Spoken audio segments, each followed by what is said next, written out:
يقول شيخ الإسلام ابن تيمية رحمه الله تعالى: فكان مجموع صلاة الفريضة والنافلة في اليوم والليلة نحو 40 ركعة.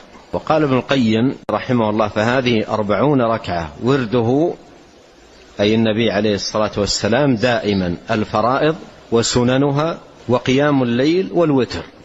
الفرائض 17 ركعة وسننها 12 ركعة وقيام الليل والوتر 11 ركعة. وقال رحمه الله، وتأمل كلامه الأخير وهو في كتابه زاد المعاد: فينبغي للعبد أن يواظب على هذا الورد دائما.